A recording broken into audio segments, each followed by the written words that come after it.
And the first thing that I had a question on was how to, like, how we can look at our dogs differently. Like when you came in like 5 seconds of meeting Boz, you like knew him and you totally got him and you saw things in him that I've never seen in my like year and a half of being his mom.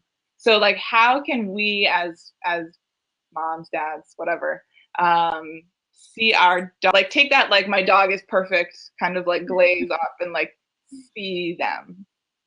Well, I mean that we have dogs because we love them and we want to spoil them and we, I mean there's, and that I don't want to ever take that away Yeah.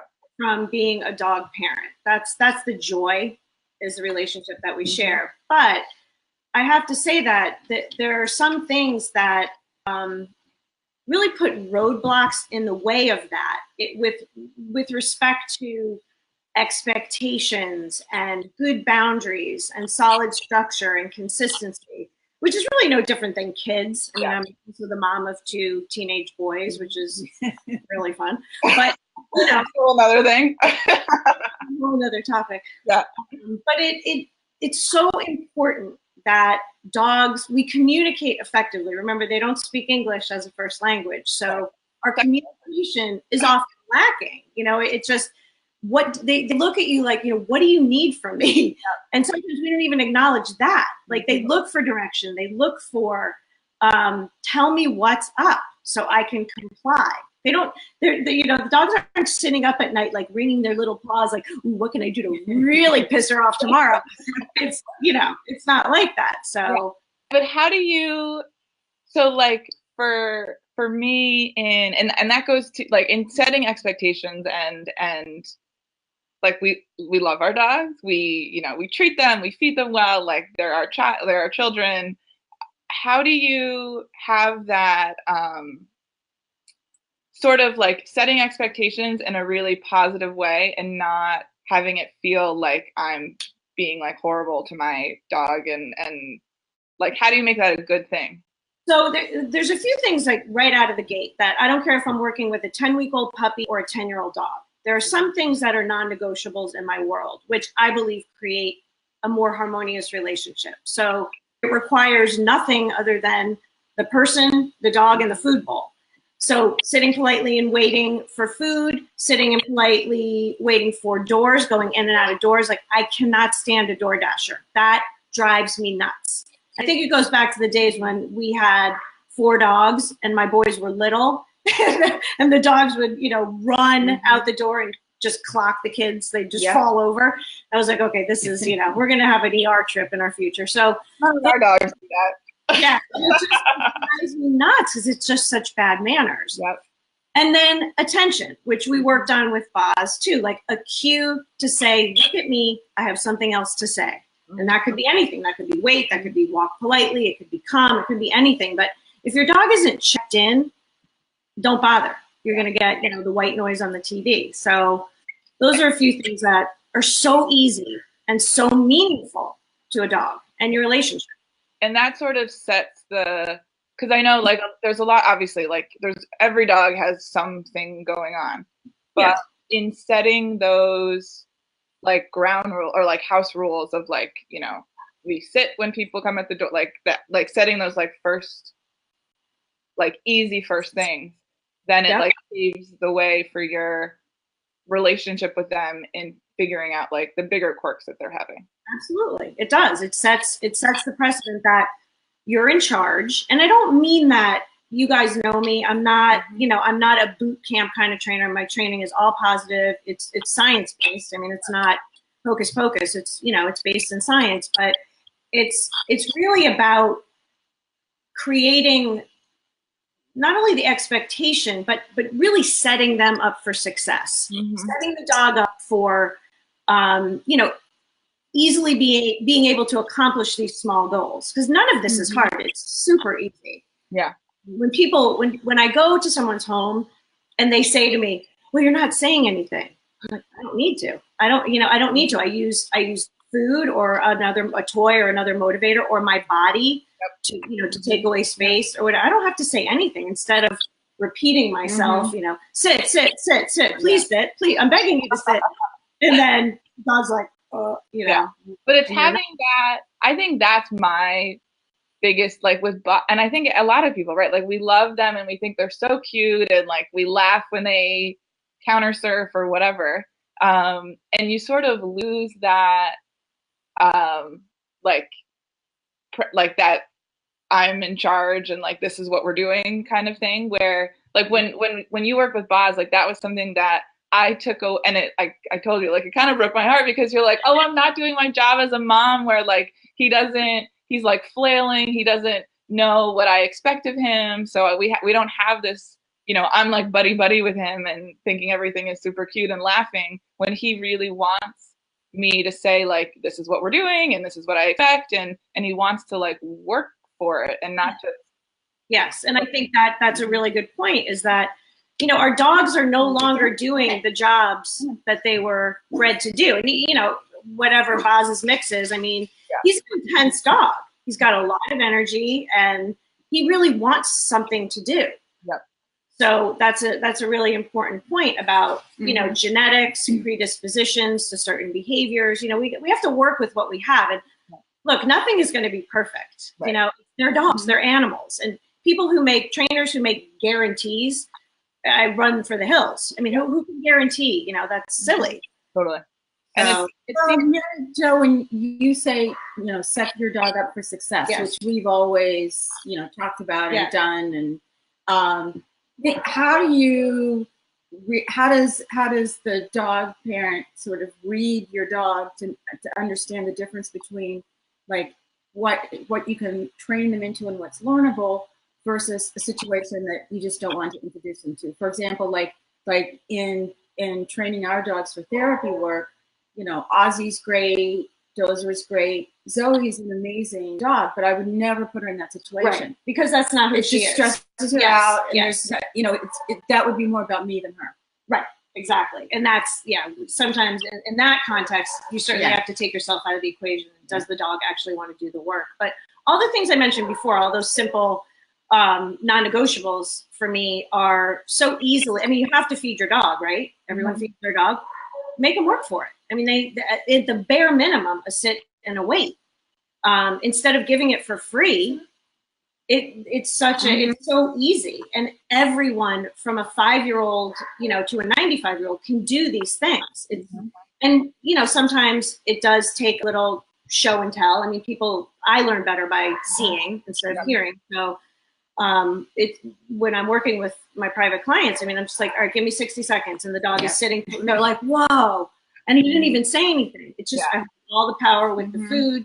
So, but back to your point, Jane, there are certain things that I consider kind of put under my management umbrella, like, leash reactivity, being really and you guys live in the city. So sometimes it's just easier to turn and walk the other way. Yep. Sometimes, it's just too hard for the dog to hold it together to be able to have a teachable moment because they're so fired up and you're not going to get anything accomplished that way. So you can take it in steps, or you can just, and people are busy. I understand that. That's why I try to make my training programs doable. I'm not going to give you 30 pages of protocol to follow, I'm pretty sure people have other things to do with their lives. So, just manage it. Just make it a non-issue. Walk away. Yeah. So, and is that something like, so I sort of see it as like steps, right? Where you like, your base is getting that relationship with them where they're checking in with you, they're relying on you to like tell them what to do. They have their like, sit and stay, and not just like sit and stay and like here's a treat, but like waiting like for doors and that kind of stuff. And then like once you have that base, then if they do have like Houston is least reactive or what, sometimes when he's like seeing dogs on the street, he'll bark and whatever. So, but if he has that base, then when we get him into situations where he's not that comfortable, then it's just like bringing him back to that, right? Where you like say check in, or like it's like taking what you learn at home and then applying it out in the world. Yeah.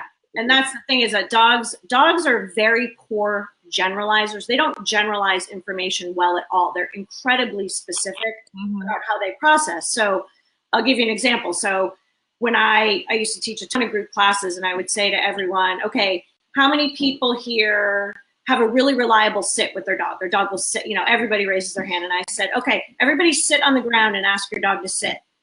And they do. And the dog's like, what? Like, they're not, you know, and it's so funny. It's just such a great example of, they're like, I have no idea what you're talking about. Because you're always standing in front of me when you ask me to sit.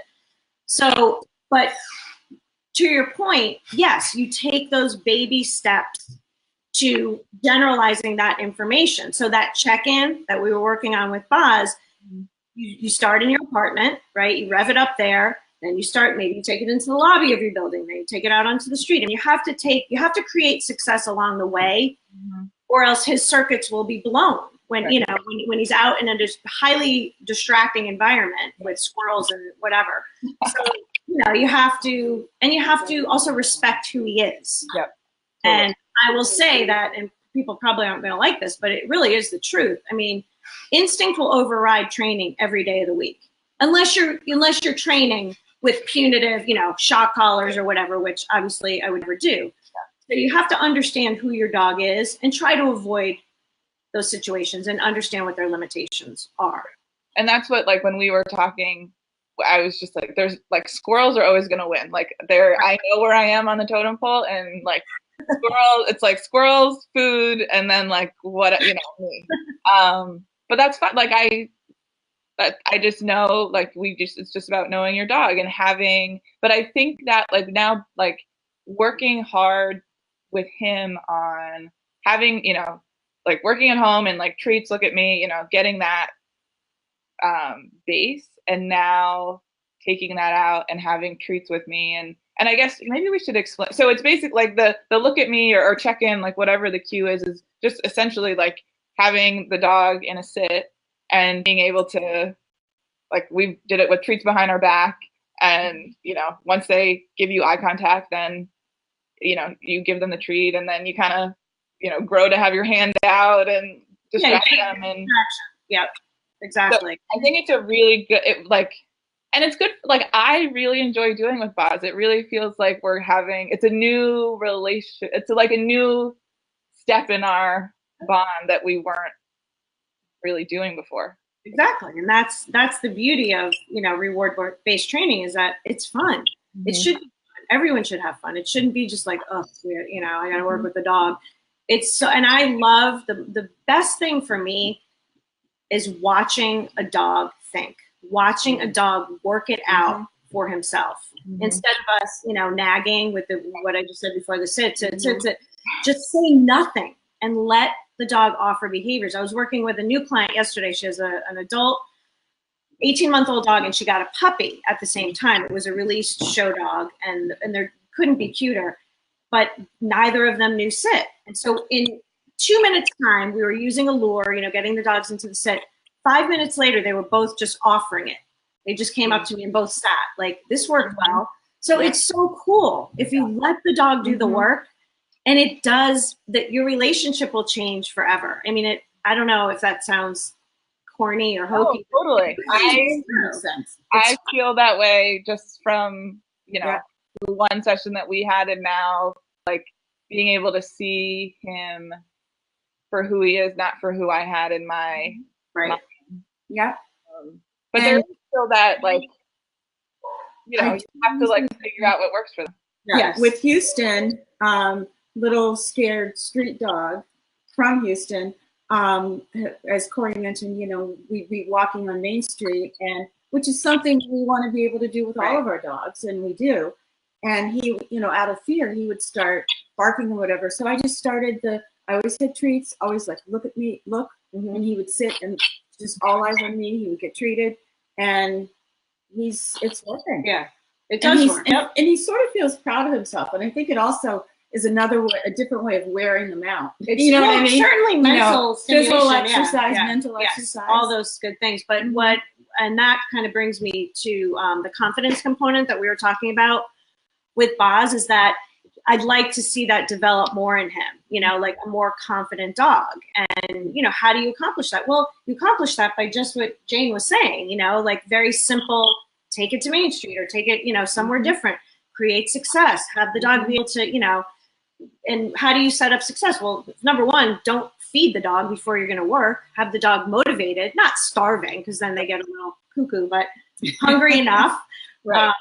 Use food that's novel, that's interesting. You're not going to use a piece of, if they're fed a commercially prepared kibble, that's not going to get the job done out in the world. A little piece of fresh chicken or string cheese or something novel. So they're, wow, that makes an impact.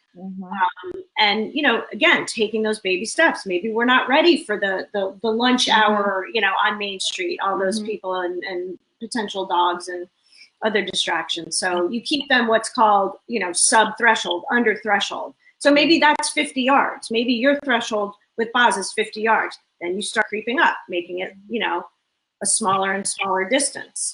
And go back to how do you know, like, how can people know if their dog is I never thought of Boz not having confidence. It's not even something that I even I'm just not something I thought about. But how can you tell if your dog is lacking confidence?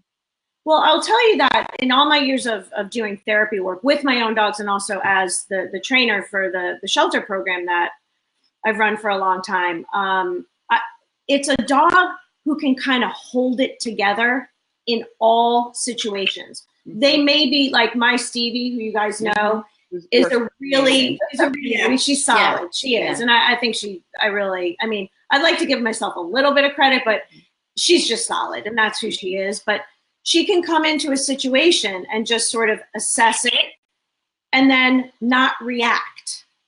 So a dog that is confident is like, all right, cool. I'm maybe a little bit uncomfortable and I may not want to be here, but I'm going to hold it together until you tell me otherwise, until you give me the direction that we're out of here or we're moving on or whatever the situation, dictates. Yep. So I know that's a little obscure, and it makes sense. If you can see them Zoe is a great example where Zoe's cool. If she's except if she's in a outs, we know when she has anxiety and all of that. So she's sort of nothing bothers her, and she's always looking at Jane, my mom, whatever I'm supposed to call her, to make sure things are good. But then and now it hearing that and then seeing it across different types of dogs, I think it makes so much sense. And you'll see now that you've kind of had this light bulb moment, you're going to, because you live in New York, you're going to look at dogs really differently. You're going to, when you're walking the street, you're going to be like, that dog has no confidence. But it's really cool. I mean, it's kind of, like you said, it's kind of the next level of relationship building. And the good news is you can build confidence. We had talked about maybe enrolling Boz in a Agility for Fun class, and that time is it's dedicated to him. That 1 hour or 45 minutes is dedicated to him. And it's accountability on your part too. I paid for this class. I'm getting my butt there. We're going to do this together. And it is really, because I've done this with a couple of my dogs, it's not only so fun, it's such a great relationship builder. Yep. That's how, I mean, that even the hour that we spent with you learn, you just get to know them in a totally different way. You take yourself out of this, I love them, this mushy mom sort of my child is perfect moment. And I feel like I'm being a better parent because they're struggling with something, and we're working together to figure it out and make exactly. Start getting your communication. Your signals are just your unspoken signals are together. Right. And by the way, you're still allowed to be a mushy mom and feel like you're still allowed to get that covered. That's why we have them. So don't feel bad about that. Can we go back to what you were saying about nutrition? Because I think that's so interesting, because we talked to Greg from Animal Essentials a couple of weeks ago, and he was mentioning a dog who was super aggressive and no one knew what to do. And they had they were doing everything they could for this dog. And then he said, put her, I forget boy or girl, but put him on a raw diet. And totally changed the dog's demeanor, was a completely different dog. So how does behavior and nutrition go hand in hand? I mean, it's much like humans, right? If you feed your child, fast food every day, twice a day, you're probably going to have a poorly behaved child who's also lethargic and grouchy and, overstimulated. The sugar is going right, up and down. Right, exactly. Or, Yeah, that level. Can't So focus. it's really not that different with dogs. And I mean, the good news is that we know so much more about canine nutrition than we ever have, and we're really stepping it up. And I can say that my client base is so much more open-minded to switching it up. When I go into someone's home and they're feeding, I think I don't want to like pick on names, but like a grocery store brand that you turn over the bag and it's like, the first 5 ingredients are unpronounceable. Yeah, probably not a great option. So I think and I do, because my own dogs I've had 15 years of, really difficult GI issues. And so I've done my own homework and worked with a holistic vet. So Greg and I are really on the same page in that respect. Yeah. I certainly don't know nearly as much as he does, but I know through my own experience that the cleaner the diet, the more nutritious the food, the better the behavior. Yeah. It's what you put in is going to affect, what comes out in terms of behavior and poop too, by the way. Yeah. Every time it's about poop. Poop. Gotta talk about poop. For sure. Okay, so we had 2 questions come through, but if we could go through super quick. So the first one was about brothers, and that we have 2 brothers that are fighting, or like not getting along. So what would you recommend to somebody that has like, even like whether it's brothers or even just 2 dogs that live together that aren't meshing very well? So I think you have to. It's a little bit of a tricky question because obviously I don't know the whole context behind this story, but sometimes what happens is the dynamic of the human end is trying to set up a status situation, and by that I mean this brother is a little pushier. So I'm gonna try to squash that and make this brother, feel a little more important, if you will. That's not really, I'm saying that in kind of human terms, but you can't really adjust status. We can try, but it usually makes things worse. So I would say that, don't try to do that. Don't try to feed one that you think is and I really don't even like to use the word dominant. It just rubs me so the wrong way. It's so misinterpreted and so overused. Yeah. So I'll just say pushy in lieu of dominant, but the pushier brother probably should be fed first. Like keep that status intact and go with it because that's how nature is kind of dictating it. But the other more important component is they have to be separated for periods of time. They can't, and honestly, it's very rare. It does happen, but it's very rare that dogs don't work it out. Sometimes it just means removing the people from the equation and to just stop messing with it. Just let them be. A scrap is not the end of the world. I mean, if there's, serious injury and we're going to the emergency room, obviously that's a problem. But it really, true dog fights are pretty rare in the pet dog ownership world. I mean, people, they hear a lot of noise. Usually there's not even any contact, but sometimes just removing yourself, but also giving them space. They're saying in that moment, if they're scrapping frequently, they're not comfortable. Yeah. So like give them to them and like being in tune with like who they are and what's good for them. And my view on exercise, the more exercise, the better. And exercise does not involve a leash. Exercise means running full on and not even running with your dog on a leash. I mean, that will help. But most dogs need to run. Sometimes when you live in the city, you got to get creative if you're not a dog park person. I totally get that. But you've got to find ways to let them expend that energy because that built up energy is going to come out one way or another. And it's usually not in a good way. So awesome. Great. So you're saying exercise that gets the heart rate up and really like calms them down. Yeah. Think about, I know how I feel if I'm really stressed, take a class, a workout class, whatever. You just like, oh, wow, you feel better. Yep. Awesome. So it's never a bad thing for exercise. So the second question is about a little Doxie who's super cute named Autumn. And Doxies, as we know, are have like tons of energy trouble.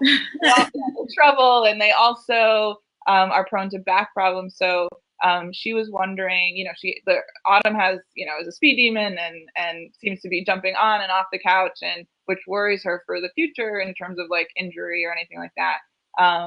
So she was wondering how she can kind of like help sort of calm her down and also like not have jumping up and off the thing. So this is just, it's kind of like Nutty Dog, like you think the dog is just kind of like peeling around the house, jumping on and off, and so high energy, very doxy. Fusion is our first doxy mix we've ever. So I then learned that they come with their own very doxy personality, and like he's like, our bed is really high. He jumps up on the bed, he jumps off the bed, he jumps on tables. I mean, he's also he's laid back a little bit, but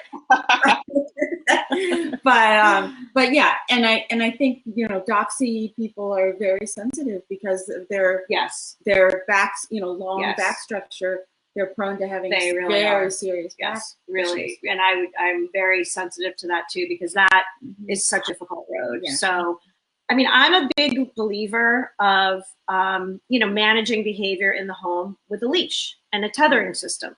I do a lot of that, especially with brand new puppies who don't know the rules, but it's a great way to kind of say, all right, cool out. You're going to, you can only go as far as this leash will allow you, give them a food stuffed toy or something to do. But also let's get back to exercise. This dog probably isn't getting enough, and for a doxy, it's not like a border collie who needs 3 hours of aerobic, but taking that edge off. So there's more appropriate behavior inside the home. But I like, and you can use, if you're a crate person and the dog is comfortable in a crate, you can do that as a sort of a timeout space. But I love the tethering system because it doesn't require the dog to be sort of put away. They can still be in the mix. They just can't make bad choices. And then you have to teach, in addition to that, you have to teach an off. Like I'm not a believer that dogs should have free run. They have to earn those privileges, like being on the furniture or in the bed. I think that's it sounds silly, but it's a very important message to dogs that it's not your choice. When I invite you, and when I tell you off, that means off. So, but I like managing things before they get out of control. You know what I mean? Yeah, absolutely. Amazing. Well, I am so thankful that you took time to chat and to be with Boz, and then to share. Like, I think everybody wants to be the best parent to their dog, and training and learning like what's going on in their brain is so important. So thank you so much for having me.